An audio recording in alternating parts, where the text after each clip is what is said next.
pedestrian dogs doing my presentations for Edgemakers.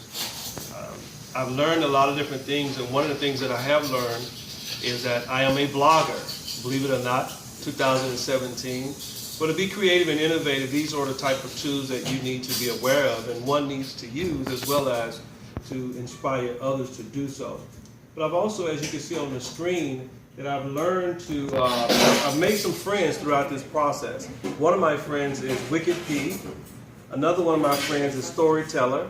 Another one is Creator, Designer, Entrepreneur, Mr. Culminate, Curator, and Miss Leverage. So I've made a lot of friends throughout this process. And that's normally what happens when you're creative and innovative. You open yourself up and become more objective towards learning.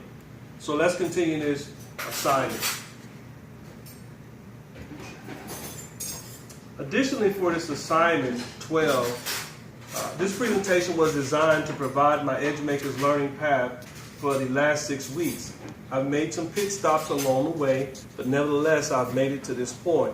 And I'm excited to share what I've learned as well as to help others to advance their creative and innovation.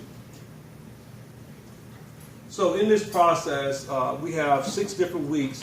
Week 1 was involved in assignment 1A, part 2, and we had to sort of jot down the things that we were learning. So I chose a clip here that says where, how, why, when, who, and what, which I think demonstrates or depicts what the lesson assignment was actually all about. This assignment 1B was what is creativity, and John Cahill has done a phenomenal job teaching us about creativity through the Edgemaker process. And so I'm very excited about what I have been able to learn, also what I've been able to record as far as in this system for others that might be providing comments. So let's go to week 2. Week 2 was very interesting. It talked about the power of fun and gamifying. And so the power of fun is making sure that the creative and innovation process does not lose its rigor, should I say, but also that it remains fun. And also you want to gamify it. Sometimes when you create games or processes, it becomes a lot easier and a lot more objective. The people become a lot more objective and participate at a much higher level. So I was very excited about that. In Unit 4 of Week 2, we dealt with creative making challenge rules. And so as you can see here, I listed 10 rules that you can look at on my post and that you can also see on my blog. Believe it or not, I'm a blogger. So week 3, we dealt with assignment 5, talking about mapping of our change. And I've used a lot of the pictures here to depict what change is actually all about. Also a curation with Unit 5. Very interesting pictures. And this is one of the things that the creative process has asked us to do, to identify pictures that go along with content, which I think is very is a great enabler of being creative and innovative. In Unit 6, we talked about peer interviews. And in Week 4, we got into edge making becomes habits and journals. So again, check out my post on habits and journals. Unit 8, discussing design and aesthetics.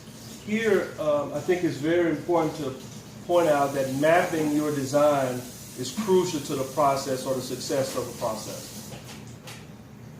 So here is upcycling, taking a bottle, a plastic bottle, and trying to turn it into something useful. Not sure I'll be able to sell it, but at least I think it shows the idea of being creative and innovative. In Week 5, I use a picture here of coyotes sitting on top of a rock to demonstrate manifesto. And in Unit 10 of 5, we talked about the business model canvas, or following the canvas. In my case, I use a traditional business model canvas to depict the defining of a business process that would be effective.